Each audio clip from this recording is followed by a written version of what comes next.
Assalamualaikum warahmatullahi wabarakatuh. My name is Muhammad Izharuddin bin Muhammad Azam, and I from Group 1 IC220 4B, which is we will discuss about financing for halal business. And today I will talk about introduction or definition for financing. So firstly, financing, as we know, a process providing a fund for any activities, especially in business or making purchase and investment of money. That's a definition of financing. So next, we will look about basic or general function for financing system. Okay, firstly, with finance system, we can planning, we can searching, and we can deploying all department in company. Okay, second, finance system became a coordination which is receivable and payable due. Next, system of finance also came as regulation and monitoring cash flow in a company. Okay, the last, which a financing system, we can control and we can analysis of rational the deployment of money. Okay, and last, what is financing for halal business, which is how we as Muslim use the money or our finance to develop our business in a right way, in a permissible way, which is allowed in Islamic law as we are Muslim, and the system is free from harmful elements such as fraud, unfair and oppression. Alright, thank you. We will move to next presenter. Assalamualaikum warahmatullahi wabarakatuh, and good evening to my lecturer Ustaz Nasharuddin Muhammad and to all my fellow friends. Okay, for today I will present about zakat on business. For the introduction, zakat is more than just a tool for poverty alleviation and purification of wealth. Zakat is one of the foundational pillars of Islam and a micro element for success. Scholars state that the giving of zakat has both an outer and an inner dimensions. Their inner dimension suppresses the ego, helping Muslims to overcome tendencies such as selfishness and miscellaneous, and it also involves the purification of a Muslim's wealth. The second is the outer dimension, involves removing barriers for individuals and providing opportunities for the community to prosper. The questions: why zakat on business asset? We may be aware of zakat on personal wealth. However, the Quran and Sunnah have also given specific guidance on paying zakat on business. The following verse refers to zakat on business. O you who have believed, spend from the good things which you have earned. From Surah Ali Imran, verse 267. And the Sunnah explicitly highlight zakat on business assets. Samurah bin Jundub said, the Messenger of God commanded us to give sadaqah, which is zakat, on what we intended for trade. Okay, next, after you paying zakat, what are the benefits that we will get of paying zakat on your business? From Sayyidah Aisyah narrated, sadaqah, which is zakat, is never intermingled with any amount of wealth without destroying and rotting it. Narrated by Al-Bayhaqi. Did you know when zakat is not paid, a business portfolio is exposed to destruction, loss of blessing, the displeasure of Allah? Therefore, despite an annual turnover of millions and a high profit margin, a business person is exposed to loss in this world and the hereafter for not fulfilling the right of Allah. Remember, without zakat, they can never be profitable. Allah reminds us about eternal and everlasting profit in the following verse, which means, indeed, those who recite the book of Allah and establish prayer and spend out of what we have provided them, secretly and publicly, can expect a profit that will never perish. In In other words, Allah reminds us that the successful business people are those who are obedient to Allah in their business. Okay, for the next slide, I will explain about the differences between zakat and tax. Although zakat functions like a tax, the two are completely different payments. Zakat cannot be treated or regarded as another tax on wealth. The nature, the objective, the philosophy of zakat is different to that of tax. A Muslim should love zakat as a command of Allah and thus embrace it with love. Okay, now you can see in the slide there are many differences between zakat and tax, right? Okay, but now I want to highlight at the amount. Okay, zakat you can see we just need to pay 2.5% of zakatable assets only, but for tax it varies and fluctuates. In zakat they are only for Muslim payers, and for tax is for all members of the society. Okay, for the last slide, I will share with you about what defines a zakatable asset in a business. Okay, an asset purchased to resell or develop in a manufacturing contract to sell becomes a zakatable business asset. Such an asset is a productive asset in Sharia. According to all four schools of jurisprudence, only productive assets are zakatable. Productivity in terms of zakat refers to the potential of an asset to grow and increase in one of the following ways. First is intrinsic productivity. Second, productivity by trading. Third, productivity by the breeding of flock.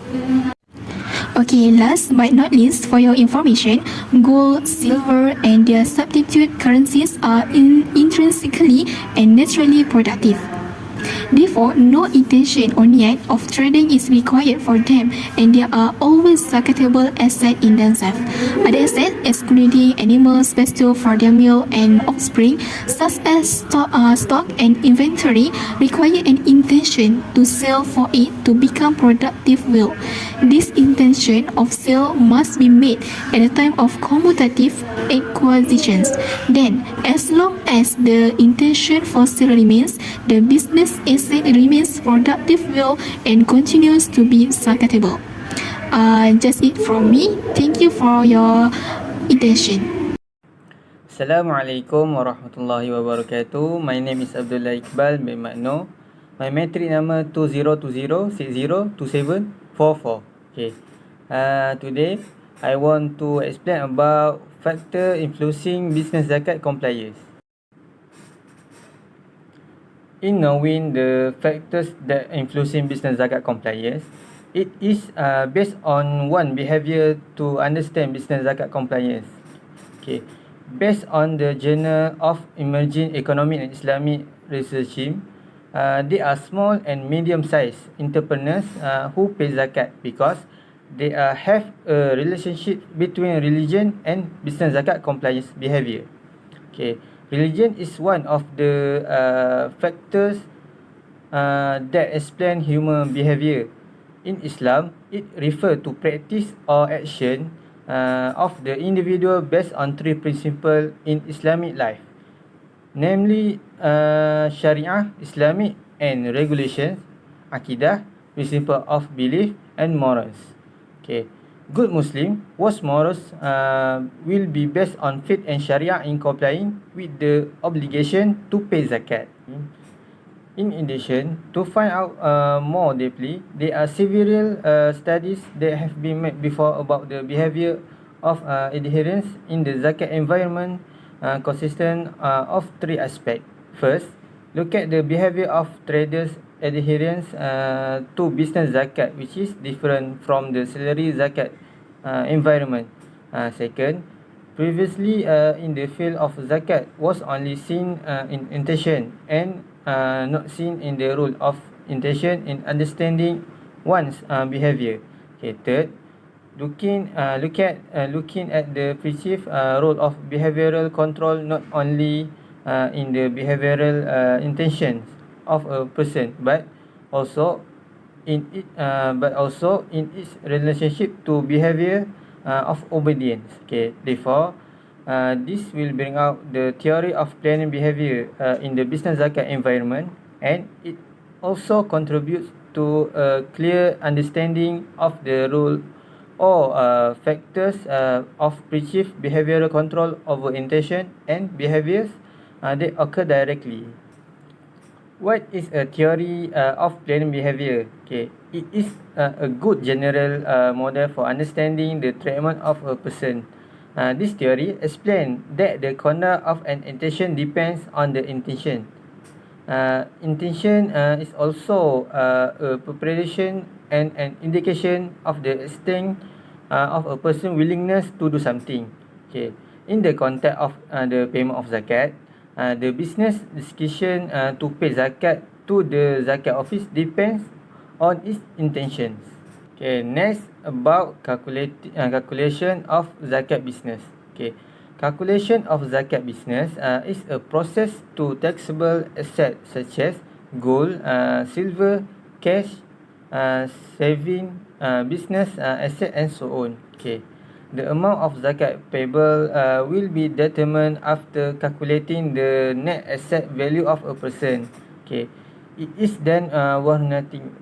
It is then worth nothing whether an asset is net equal to or above that threshold of capital. This matter also has to do with the principle of knowing the calculation of business zakat.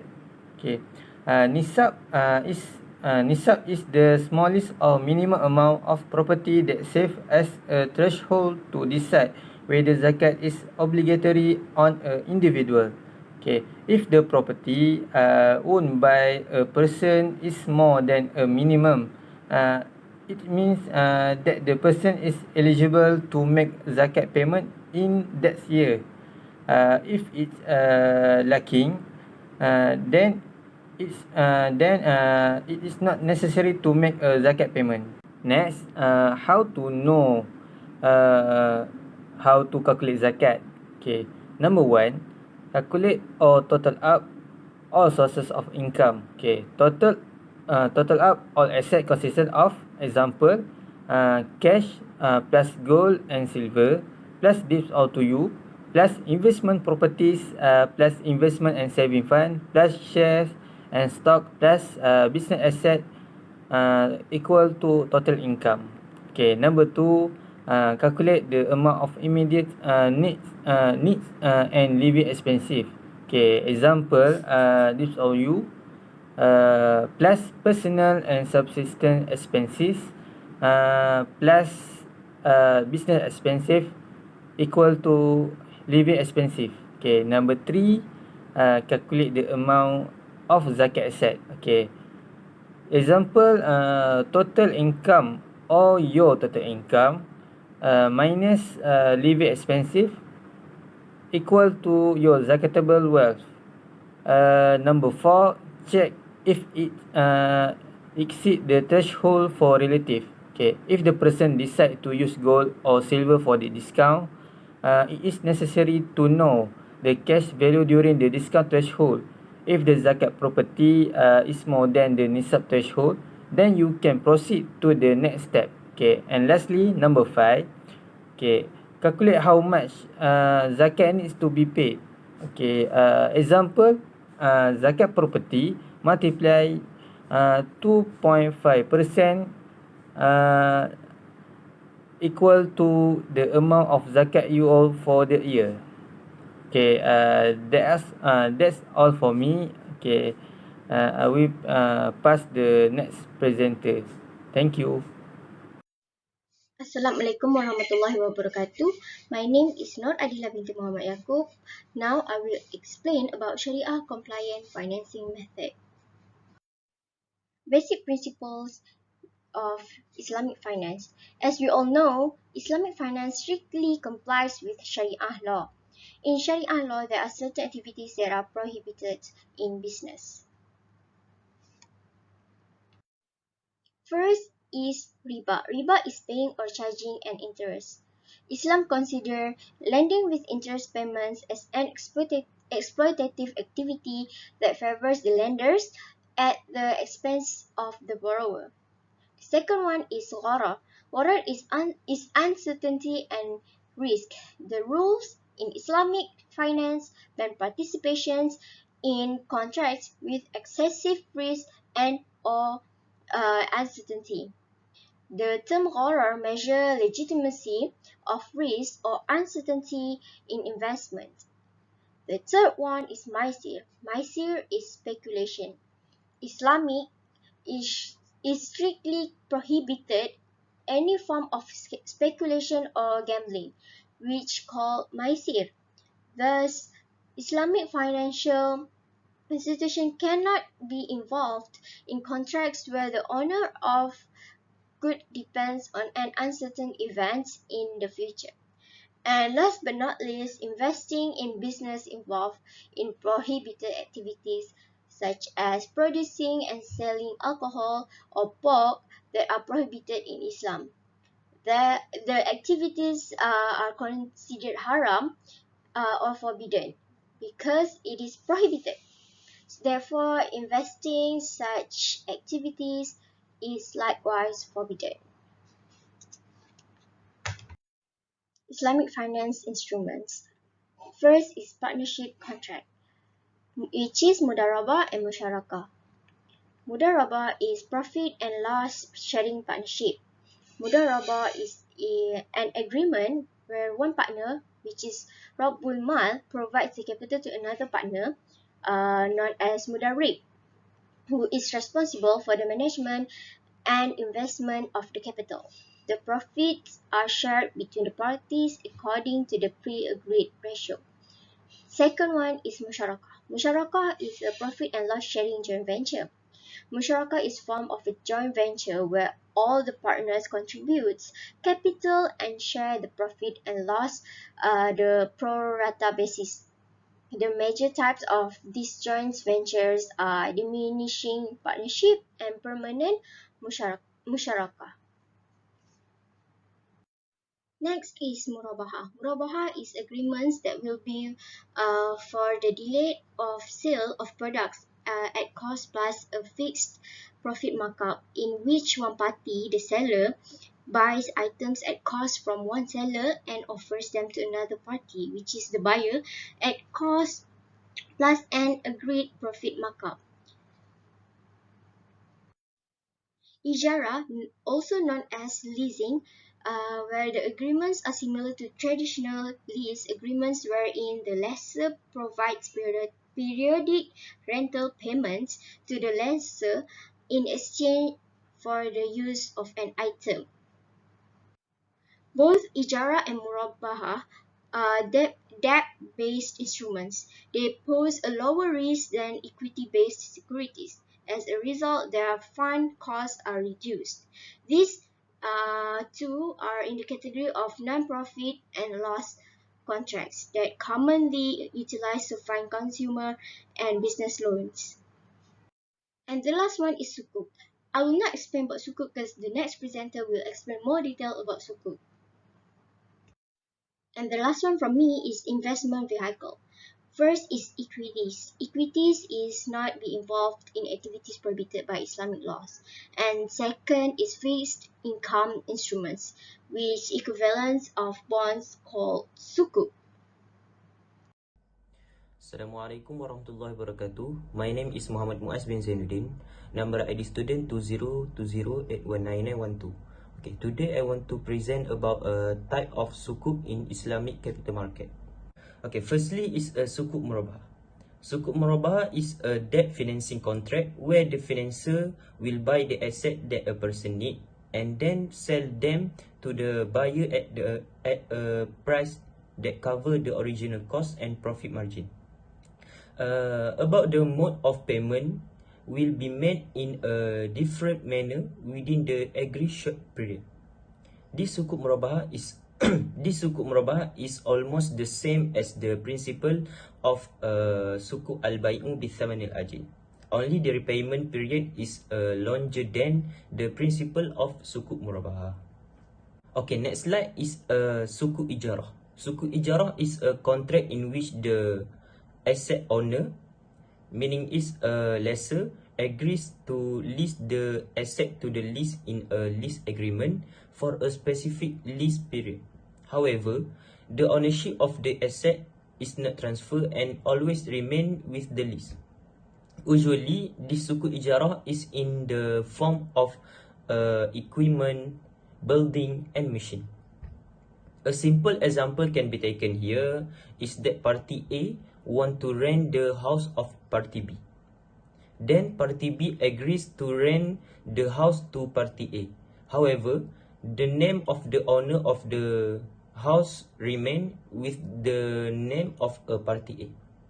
Here, party A receive the rental payment for the house through the issuance of sukuk ijarah.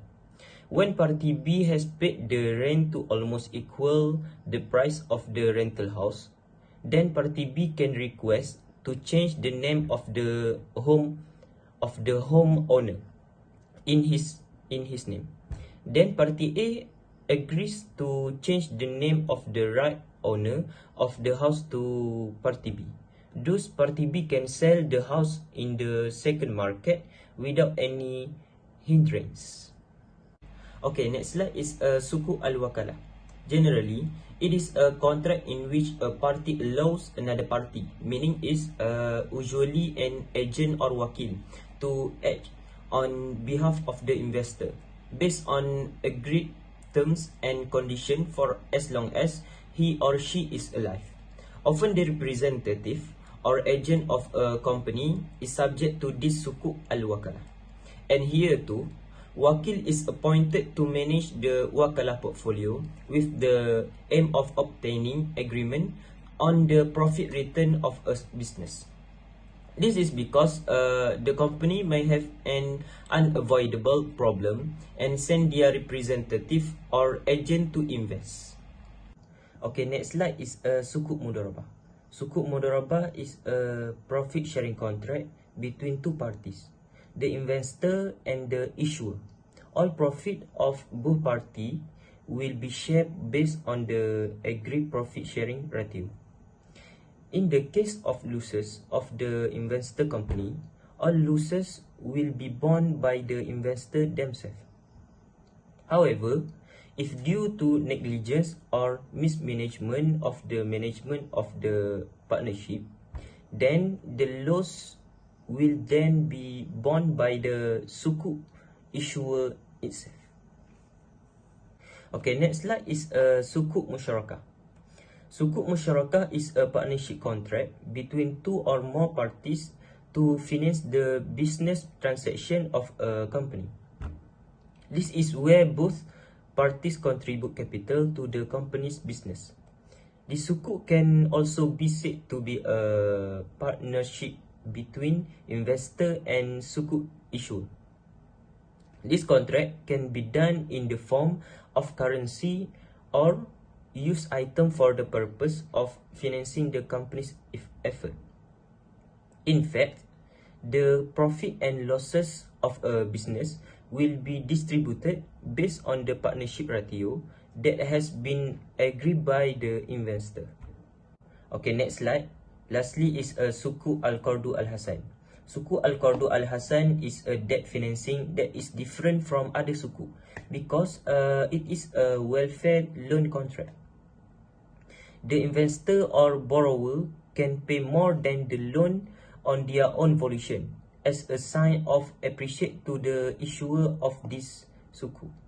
This sukuk do not change any interest or additional to the borrowers, and this sukuk make this issuer on the head finance and economic activity and is responsible for paying the original amount of the loan only.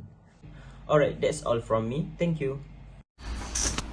The phrase most closely comparable to ethic in the Quran is khuluq and its Urdu is ikhlaqiyat.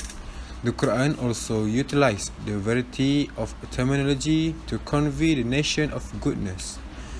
Akhyar is goodness, bir is rightness, qis is equity, al-adlu is equilibrium and justice, al-haq is truth and right, and ma'ruf is justice.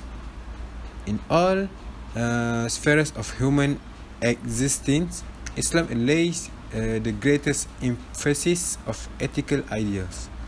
All parts of life are governed by Islam. Ethical principles and moral rules derive from Holy Quran passage and prophetic teaching.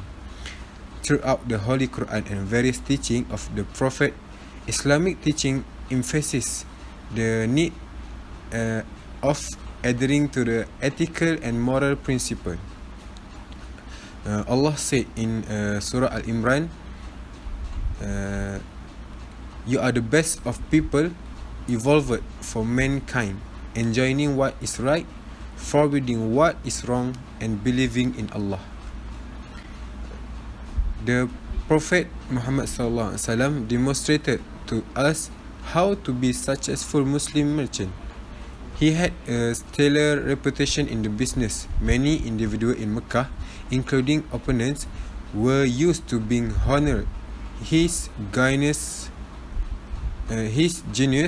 honesty, hard effort, and truthfulness, to name a few qualities.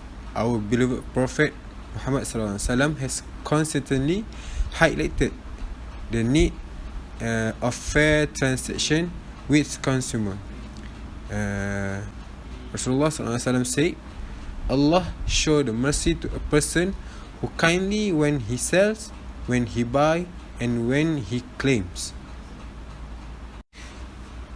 The business conventional ethic is about the argument is about the skill that certain individuals have, some of which are closely related to the qualities of traditional business. Many of the characteristics and abilities are remarkably similar. Both are imaginative and inventive. Both are alert to possibilities, appreciate the formation of partnership and network of the connection, and are enthusiastic about their job.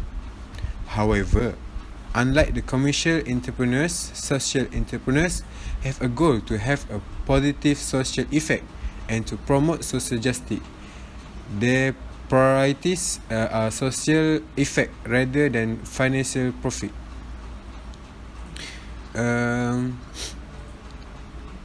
Despite the similarities, Roper and Cheney believe that what the different social entrepreneurs from traditional business entrepreneurs is their social commitment and lack of the interest in financial gain earned by their social engagement.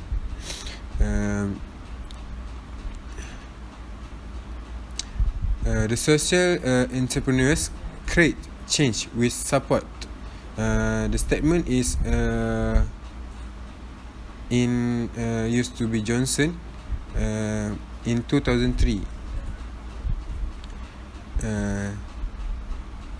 They develop and implement initiatives that produce measurable results in the form of social transformation.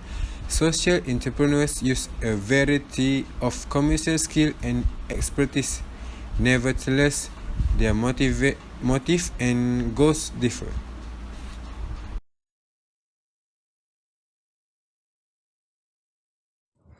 Next, we will proceed with 3.2, which is perception of business ethic in multicultural society, presented by me, Nurul Nabilah Binti Mazlan, with number metric 2020-819-612. For the business ethic, I have choose our three main race in Malaysia, which is Malay, Chinese, and Indian. Firstly, let's define what is culture means.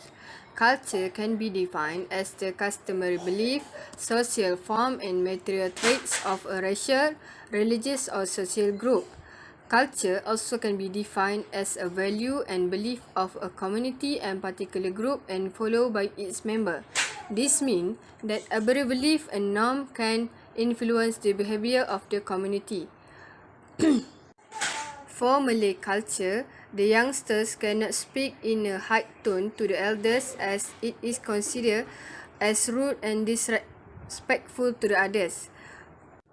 Also, a superior or person in a higher position should be called by appropriate title like Tuan and Puan. This norm of respect makes them satisfied and happy to do the work when they are given some respect from superior peers and subordinate. Malay also think highly of self-esteem, value politeness, sensitivity to feeling, and appreciating relationship. However, this is in contrast with the Chinese.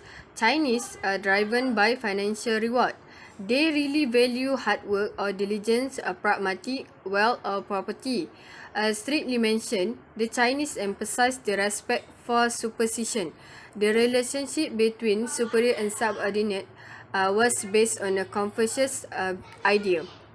In comparison between Malay and Chinese in business, Malay is more confident and comfortable with government honesty rather than in business honesty. The Chinese, meanwhile, are more comfortable dealing with their peers rather than the government. This is based on some research where Chinese were more open with their peers rather than superior. This was in complete contrast with Malay.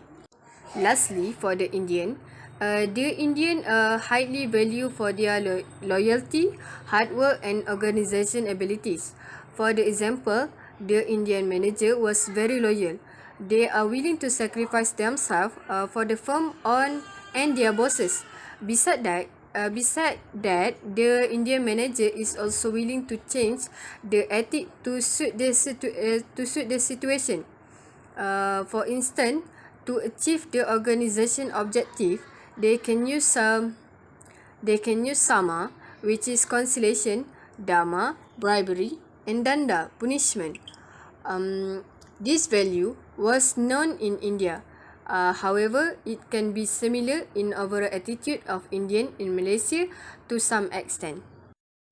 And so, in conclusion, we can look in three aspects what is benefit of financing in halal business. Okay, firstly, we look from individual aspect. We can improve human life standard, which is come from development of economic system by halal financing, so they can improve themselves. Next, we look in property aspect. Property will protected by harm elements such as riba and roll, and we can use our property usually. Okay, the last, we look in community aspect. In Sharia business financing, we not look about race and religion, but we are being fair to them regardless race or religion. Alright, I think that's all from our group. Thank you for your attention. Assalamualaikum warahmatullahi wabarakatuh.